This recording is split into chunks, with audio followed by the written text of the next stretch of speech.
अरे और क्या एक्चुअली किस चीज़ को भगा रहे हो? भाग जॉनी फिलहाल तो जॉनी प्रमोशंस के लिए भाग रहा है क्योंकि 25 को फिल्म आ रही क्या? है। फिल्म में वो एक्चुअली अपने किए कराए की वजह से ही भाग रहा है क्योंकि कर्मों की बात कही है कहीं ना कहीं फिल्म में। और वो बहुत ओवर एम्बिशियस है तो उसने छोटे मोटे ऐसे गड़बड़ काम किए हैं लेकिन उसकी सज़ा उसको कुछ डबल होके ही मिलती है और वो एक ऐसी सिचुएशन में फंस जाता है जहाँ उसे किसी की जान लेने के लिए कहा जाता है और अ, उसके पास कोई चॉइस नहीं क्योंकि उसे ऑलरेडी उस मर्डर में सेटअप कर लिया गया है अच्छे से। तो जब उसके पास कोई और राह नहीं बचती सिवाय इसके तब उसे कुछ होता है फिल्म में जिस वजह से एक मौका मिलता है दो जिंदगियां जीने का 3 दिन के लिए। जहाँ एक ज़िंदगी में वो इस लड़की का खून करके भागता है और दूसरी ज़िंदगी में वो नहीं करता और इस वजह से उसे उस लड़की के साथ भागना पड़ता है। लेकिन दोनों ही ज़िंदगियों में आपको पता चलता है कहानी में कि ये क्यों हो रहा है इसके साथ, ये लड़की कौन है, किस वजह से उसकी जान लेने के पीछे पड़े हैं कुछ लोग, और दोनों ही ज़िंदगियों में किस तरह से अलग अलग डिसीजंस की वजह से सारे किरदारों के ऊपर उसका असर पड़ता है और फाइनली एंड में वो एक ही ज़िंदगी चुन सकता है। लेकिन वो कौन सी ज़िंदगी है वो पहुंचता भी है वहाँ तक क्योंकि in both the lives he is facing a lot of dangers. तो एक edge of the sea thriller है। एक नई कहानी को एक नई तरीके से बताने की कोशिश की है। That's what the film is about. Bhaag Johnny what exactly Bhaag Johnny can you tell me? तो भाग जॉनी मेरे हिसाब से फिल्म है कर्मा के बारे में। कहते हैं कि जैसे करनी वैसे भरनी। तो कहानी है कि, इस लड़की के बारे में जो जिसके अंदर नेगेटिव साइड भी है और पॉजिटिव साइड भी है। हर इंसान में अच्छाई और बुराइयां होती है। हम जो फीड करते हैं उस हिसाब से हमारी लाइफ बनती है। तो कहानी है इस लड़के के बारे में जो उसने कुछ गलतियां की हैं और वो गलतियां सुधारने के लिए किसी ने उसे एक लड़की को मारने के लिए भेजा है। अभी ये फिल्म में उन्हें डिसाइड करना पड़ रहा है कि उसके मिस्टेक को कवर अप करने के लिए क्या ये इनोसेंट लड़की की जान ले लेगा कि नहीं लेगा। और फिर दोनों कहानियाँ साइड बाय साइड पैरेलल जा रही हैं जिनमें दिखाया जाता है कि जब अच्छाई करो तो मुश्किल होता है शुरू शुरू में, पर अंत में अच्छा ही होता है। और अगर बुराई के रास्ते पर चलो हम सोचते कि अरे चलेगा so what and all, but eventually हमको उसका कर्मा भुगतना पड़ेगा। तो हाँ, कहानी कर्मा के बारे में है और मैं तान्या नाम की लड़की का रोल निभा रही हूँ जो अचानक से थाईलैंड में रहती है और अचानक से एक दिन वो इस सिचुएशन में आ जाती है जो कि ये जॉनी नाम का लड़का उसके लाइफ में आ जाता है। बिल्कुल स्ट्रेंजर है, वो जानती नहीं है कि ये कौन है। और बस लेकिन उसको भागना है इनके साथ क्योंकि अगर वो नहीं भागेगी तो उसे मार दिया जाएगा।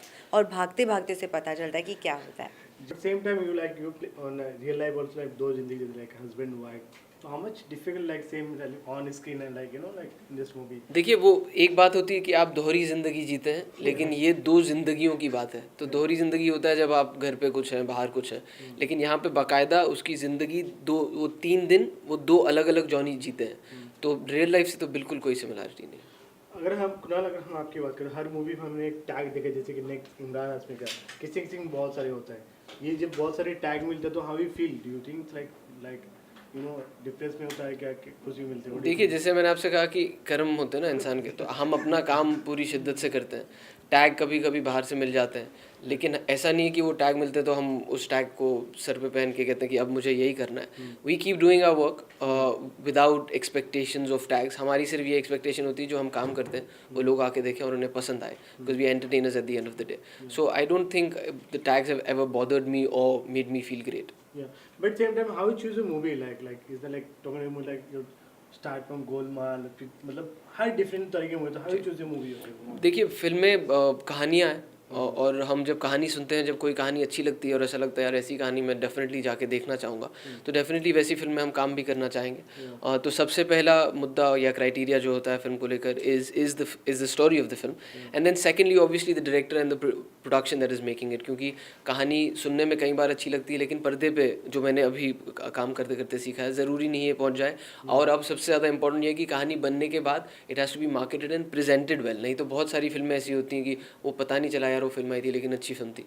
सो then the second criteria is to at least either have a very good director that you believe in or then have a production house that you know will make the film right. But same time बहुत कुछ सुन रही हूँ like हमने आपको देखा कि अपने role के लिए बहुत प्रिपरेशन करता है। यहाँ पे किस तरह का तैयार थे और क्या क्या प्रिपरेशन था फॉर दिस रोल? देखिए प्रिपरेशन थोड़ा फिजिकली करना पड़ा क्योंकि एक्शन फिल्म थी और एक सर्टन क्राइटेरिया था कि जॉनी कैसा होगा, because there is a lot of action, there is a lot of running in the film, they wanted him to be slightly fitter. So थोड़ा बहुत उस पर काम किया।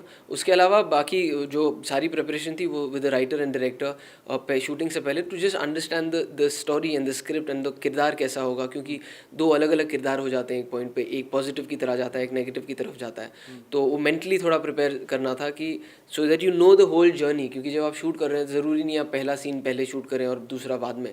और कई बार दोनों ज़िंदगियों की सेम सेट में शूट हो रहा था, तो कभी वाइट जॉनी की शूटिंग हो रही है फिर ब्लैक जॉनी की, तो वो शिफ्ट जो करना है आपको परफॉर्मेंस में, उसमें आप वहाँ पे ज़्यादा टाइम नहीं ले सकते। तो उसको लेकर पहले ही प्रेप कर लिया था, क्योंकि spend lot of time with the director and the writer. How preparation your role and how you choose movie? मैंने ज़्यादा प्रेपरेशन तो नहीं किया, वर्कशॉप्स वगैरह नहीं थे।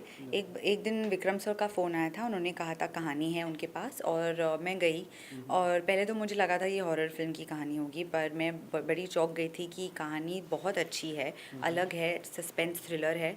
और फिर उसके बाद शिवम सर से मुलाकात हुई, हम बैठे, बात किए, और Shivam sir I think believes in keeping it simple. वो कहते रहते थे कि ज़्यादा सोचो मत, सीन में आई मीन कॉन्सेंट्रेट करो, मोमेंट में रहो और करो।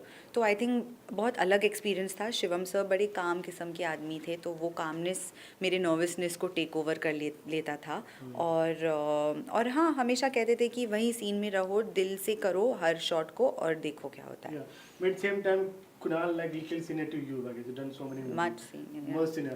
How much you learn from Kunal? as an lots. मुझे Kunal for me was a walking talking acting school. शुरू से लेके एंड तक मैंने इतना कुछ सीखा है। मैं बार बार देखती रहती थी, अगर मैं शॉट में नहीं होती थी मैं मॉनिटर पर जाकर देखती थी कि वो कैसे एक्टिंग कर रहे हैं। और ये फिल्म में उन्होंने नेगेटिव और पॉजिटिव दोनों अलग अलग किरदार निभाया है। और मैं तो बार बार उनके पास जाती भी थी और पूछती थी, कुणाल अगर तुम्हें ये करना होता तो तुम कैसे करते? और वो मेरे लिए एक्टिंग करते, अगर मैं कहीं कर नहीं पा रही हूँ, और वो मेरे लिए इनएक्ट करते थे, और फिर मैं उनको कॉपी करके मेरा शॉट एकदम माइंड ब्लोइंग हो जाता था।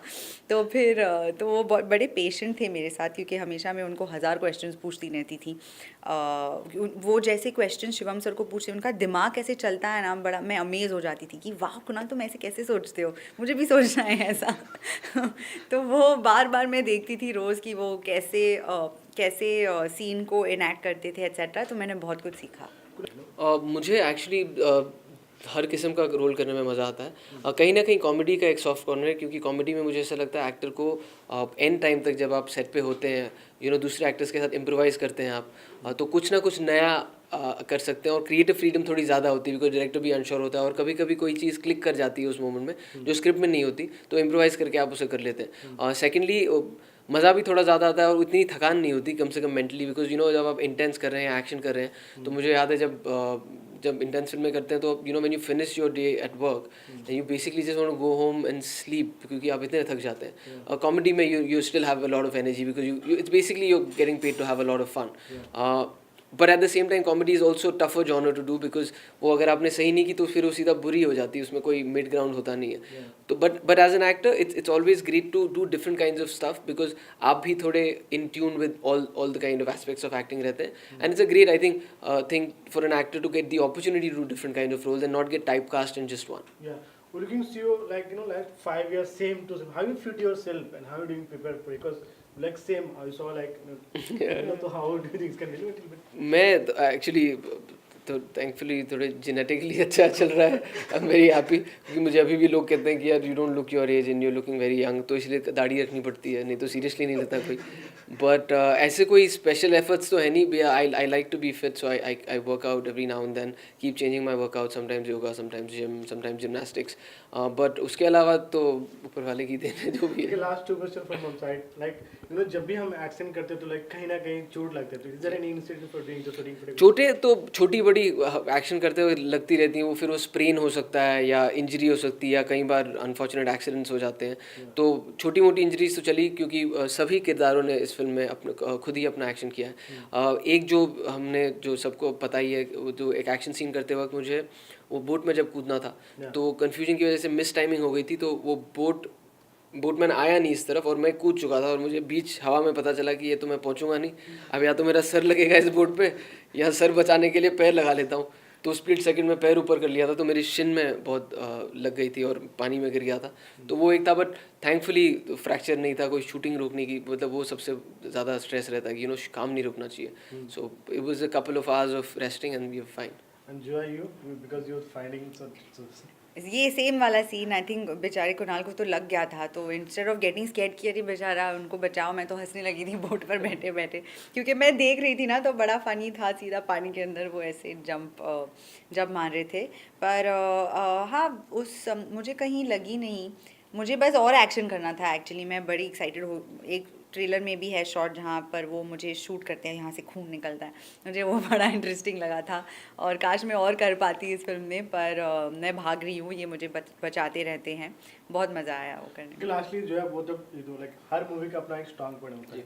According to you guys what the strong point in this इस फिल्म का कॉन्सेप्ट इसका सबसे स्ट्रॉन्ग पॉइंट है, क्योंकि मेरे ख्याल से हिंदी सिनेमा में पहली बार ऐसी फिल्म है जहाँ पर एक ही किरदार का डबल रोल नहीं है, वो एक ही किरदार दो जिंदगियाँ जीता है, और दोनों जिंदगियों में जो उसके रिपरकशंस हो रहे हैं वो मेन स्टोरी को इफेक्ट कर रहे हैं। तो ये समझाना थोड़ा मुश्किल है, लेकिन जब आप देखेंगे you'll understand what I am saying, कि एक बहुत ही सरल, सिंपल, एंटरटेनिंग, इंटरेस्टिंग स्टोरी को एक नए फॉर्मेट में प्रेजेंट करने की कोशिश की है।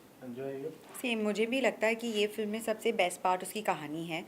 सिंपल कहानी है लाइफ के बारे में, जो अच्छाइयाँ भी है एक इंसान में, बुराइयाँ भी है एक इंसान में, लेकिन जिस तरह सर ने कहानी को शूट किया है, जिस तरह कहानी बताया गया है, वो थोड़ी सी अलग है। तो मुझे सुनने में बड़ा मज़ा आया था जब मैंने पहली बार सुना था, एंड आई होप कि ऑडियंसेस को भी वैसे ही लगे। Okay sorry for last because अभी 2 ही दिन बचा है मूवी रिलीज होने के लिए। लाइक क्या कुछ फीडबैक मिला फैमिली से, because your film also film background filmy, you are the देखिए, फैमिली तो नर्वस ही रहती है हमारे लिए, तो उनका कभी कभी आप सोचते हैं कि वो हमें अच्छा लगाने के लिए कह रहे हैं, बट क्योंकि हम प्रमोशंस में इतना अभी लोगों से इंटरेक्ट किए हैं, कॉलेजेस में गए, अभी interact with a lot of crowds, तो वहाँ से जो फीडबैक मिला है वो बहुत पॉजिटिव है। आई थिंक उसके लिए गाने भी बहुत रिस्पॉन्सिबल हैं, क्योंकि गानों का रिस्पॉन्स बहुत अच्छा रहा है, और वो ट्रेलर में कहीं ना कहीं उन्हें वो क्यूरियोसिटी लगी है फिल्म देखने में, तो वहाँ से जो हमें फीडबैक मिला वो बहुत पॉजिटिव है, इसीलिए हम थोड़े अभी कॉन्फिडेंट फील कर रहे हैं कि 25 को जो भी होगा अच्छा ही होगा। सोया ने मूवी देखी? नहीं, अभी मैंने खुद नहीं देखी है फिल्म, मैं अभी एक इंटरव्यूज खत्म, मैं इनसे वही बातें कर रहा हूँ, भाई ये खत्म कर दो पिक्चर तो देखने तो। पापा कल देखने वाले हैं, और मैं आई थिंक सबसे ज़्यादा नर्वस उसी के जब वो देखेंगे और वो क्या कहेंगे, मैं उस मोमेंट के लिए इंतज़ार कर रही हूँ और बड़ी नर्वस हूँ, और देखते हैं क्या लगता है उन्हें। Thank you so much. Thank you. Thank you.